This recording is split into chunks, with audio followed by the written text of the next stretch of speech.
Hello welcome जियो politics में। आज के वीडियो में हम देखेंगे रूस यूक्रेन का युद्ध आखिर कैसे रोका जा सकता है, उसके क्या भविष्य हैं। जैसा कि रूस यूक्रेन युद्ध जो कि फरवरी 2022 में शुरू हुआ, यूरोप में द्वितीय विश्व युद्ध के बाद सबसे बड़ा संघर्ष है। इसी रोकने के लिए कई जटिल कारकों को संबोधित करना होगा और हाल ही के अपडेट्स का आधार देखिए तो इस युद्ध को समाप्त करने के लिए संभावित कूटनीतिक प्रयास और शांति समझौतों का प्रयास किया जा रहा है। युद्ध को रोकने के लिए रूस और यूक्रेन के बीच शांति वार्ता आवश्यक है। मई 2025 में इस्तांबुल में शांति वार्ता शुरू हुई, लेकिन रूस बिना शर्त युद्ध विराम को स्वीकार नहीं किया। यूक्रेन के राष्ट्रपति जेलेंस्की ने सख्त प्रतिबंधों और वैश्विक एकजुटता की मांग की है। भारत जैसे तटस्थ देश मध्यस्थता की भूमिका निभा सकते हैं। रूस के राजदूत डेनिस अलीपोव ने फरवरी 2025 में कहा था कि रूस ने युद्ध में सही रुख अपनाया है और शांति प्रस्ताव दे सकता है। इसके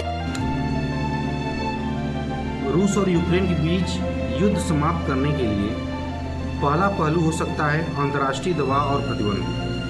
रूस पर आर्थिक और सैन्य प्रतिबंधों का दबाव बढ़ाने से युद्ध को रोकने में मदद मिल सकती है। नाटो और पश्चिमी देश यूक्रेन को सैन्य सहायता प्रदान कर रहे हैं, लेकिन तत्काल युद्ध विराम के लिए रूस और सख्त प्रतिबंध का सामना करना पड़ सकता है। फ्रांस और जर्मनी जैसे देशों ने स्पष्ट किया है कि युद्ध विराम के बदले रूस को यूक्रेन की जमीन नहीं दी जाएगी। दूसरा पहलू क्या है? क्षेत्रीय जनमत संग्रह। कुछ सुझावों में कब्जे वाले क्षेत्र जैसे क्रीमिया और डोनबास में जनमत संग्रह कराने की बात शामिल है, ताकि वहां के निवासी अपने भविष्य का फैसला करें।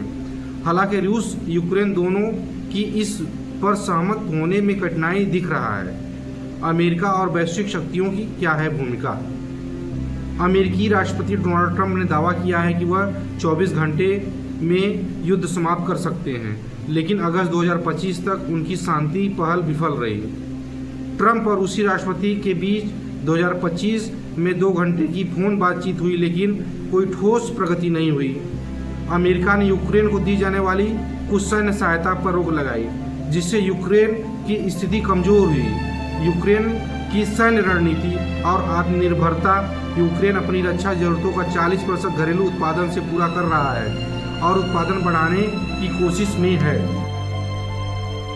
रूस और यूक्रेन के युद्ध विराम में कुछ चुनौतियां भी हैं। रूस की मंशा, पुतिन ने अपनी शर्तों पर युद्ध विराम की बात कही है, जबकि यूक्रेन बिना शर्त युद्ध विराम चाहता है। नाटो और पश्चिमी समर्थक। नाटो ने यूक्रेन में तत्काल सदस्यता देने से इनकार किया है, लेकिन सैन्य सहायता जारी रखने का वादा किया है। परमाणु युद्ध का खतरा। रूस द्वारा परमाणु हथियारों की धमकी और यूक्रेन द्वारा गहरे हमलों ने तनाव बढ़ाया है। हालांकि 2025 में रूसी सैन्य नुकसान 28,790 सैनिकों की मृत्यु बताई गई। रूस ने यूक्रेन के 3 गांवों पर कब्जा किया, जबकि यूक्रेन ने रूस के सूमी क्षेत्र में जवाबी कार्रवाई की है। भारत के प्रधानमंत्री नरेंद्र मोदी ने रूस और यूक्रेन के युद्ध को शांतिपूर्वक समाप्त करने की बात कही है। युद्ध रोकने के लिए कूटनीति, अंतर्राष्ट्रीय दबाव और क्षेत्रीय समाधान जरूरी है। हालांकि रूस और यूक्रेन के बीच गहरे मतभेद और वैश्विक शक्तियों के हितों के टकराव के कारण तत्काल समाधान मुश्किल लगता है। भारत जैसे देश मध्यस्थता में महत्वपूर्ण भूमिका निभा सकते हैं, लेकिन इसके लिए सभी पक्षों की सहमति जरूरी है। आज के लिए इस वीडियो में इतना ही। धन्यवाद।